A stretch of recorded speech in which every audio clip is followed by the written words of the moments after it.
go right to questions, so if you have one, please raise your hand. Yes, sir.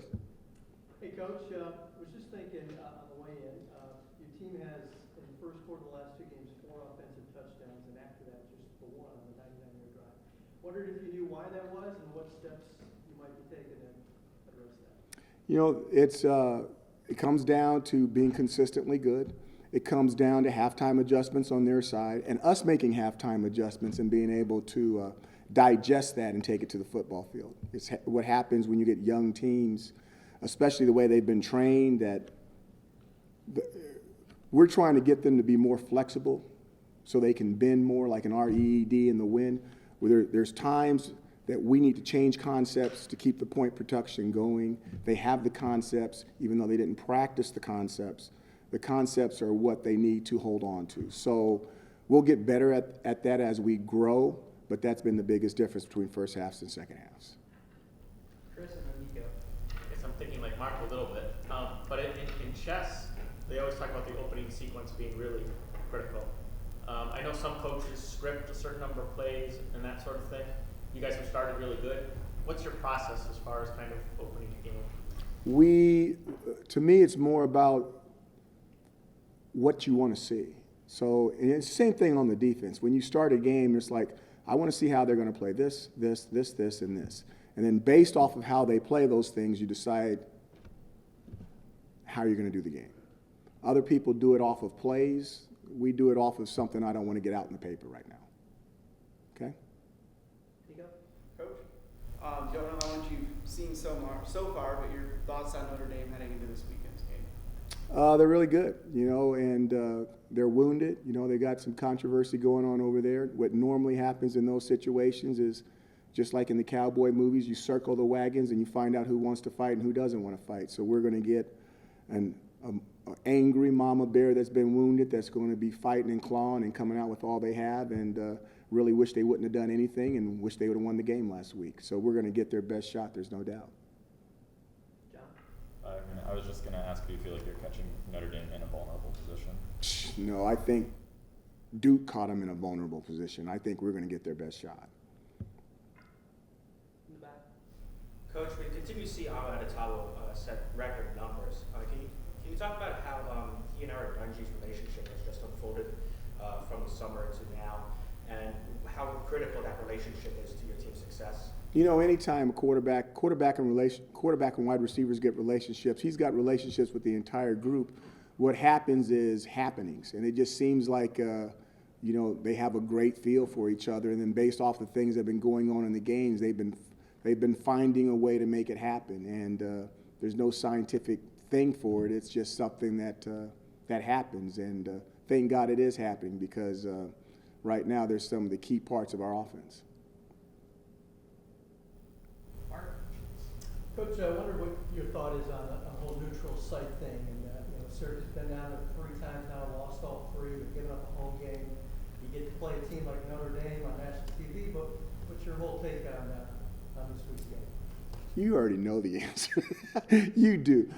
Here's my thing. I get it that we get a lot of money and we'll pay a lot of the bills, and that's really good. So that's great. I would hope that in the future that we get to play them in the Carrier Dome. Okay, so there's a big but there. In the future, I'd hope to get teams like that in the Carrier Dome.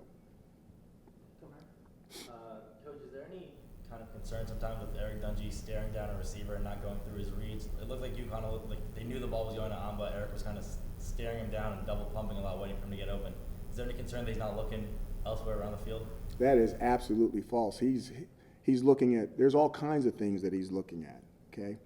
And later, I think two weeks ago when Briz caught his touchdown, he was looking and Amba was over there. And they covered Amba and he threw the ball to Briz. So he's not staring down anybody. You're talking about a guy that's being developed. I think he's in the top 10 in the country. He's setting all kind of records. If he was staring at, how many interceptions has he thrown?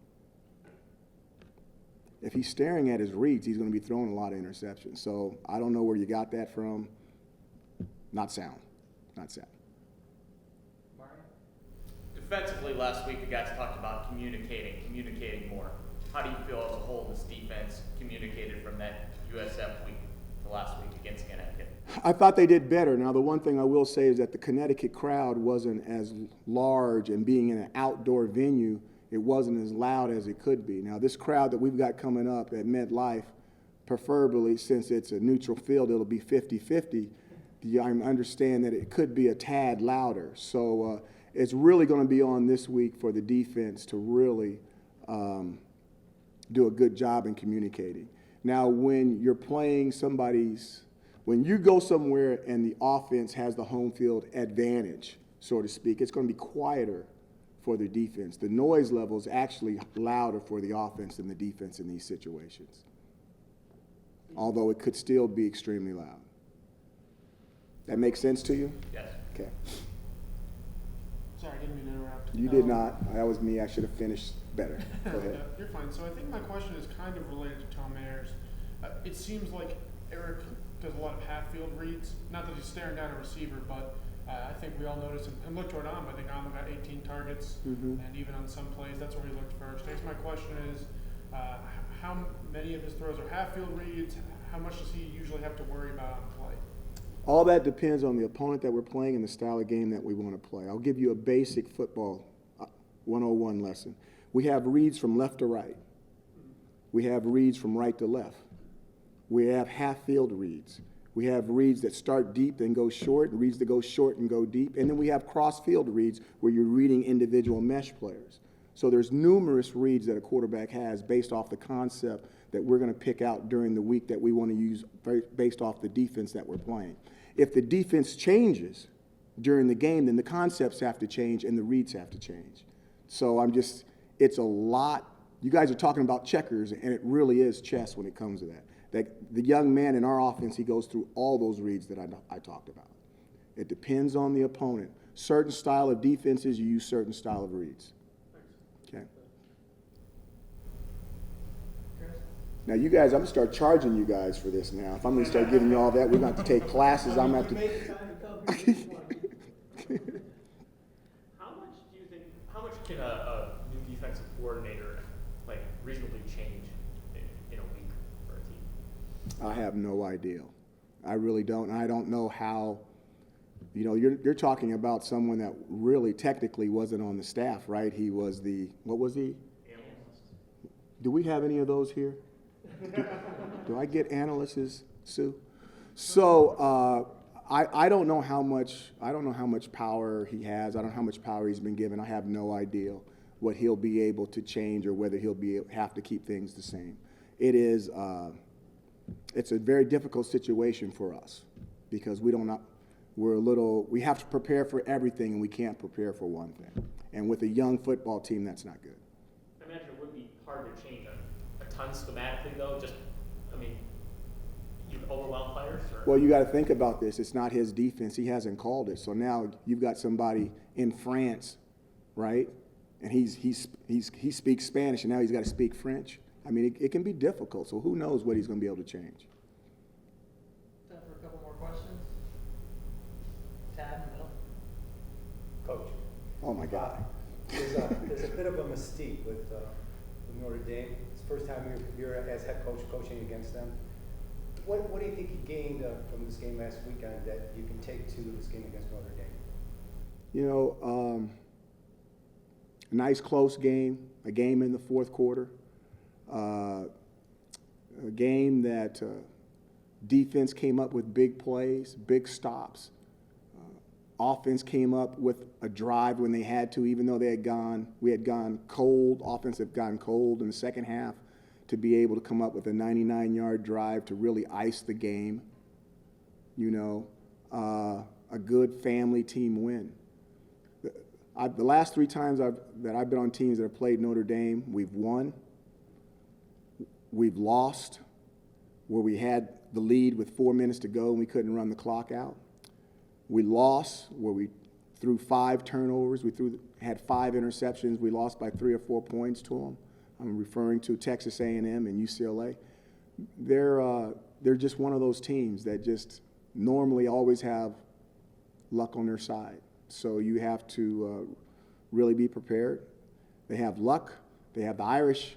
They have the best players in the country, and they have their own TV station. So their coaches are well paid, Their players are really good, and they have outstanding traditions. Last question for Coach. Zaire Franklin's kind of became that leader on the defensive side, not that he wasn't at the beginning of the year. How has his play progressed since that week one and now, back-to-back, double-digit tackle weeks? Well, who said that Zaire, you're saying Zaire is the leader of the defense, right? I am. Okay. Zaire is one of our best players on the defense, and I think that a lot of players look up to him. I agree. What was your question? How has he matured from week one up until now with this defense helping it along? You know, Zaire takes his work very seriously. I think that's one of the things that you always appreciate about him. And he's one of those guys that learns things very quickly, has a very high football IQ. And once he learns it, he wants to bring his brother in with him. And I think that spreads throughout the team and the people that he's around. And I think he does a nice job of trying to get everybody on the exact same page, which it takes for a defense to be really successful, 11 guys working as one. And I think all the guys on defense have really done a better job as we continue to grow together of being consistent. And if we got an opportunity to be consistently good, then we'll have a chance. Thank you, Coach. Thanks, guys.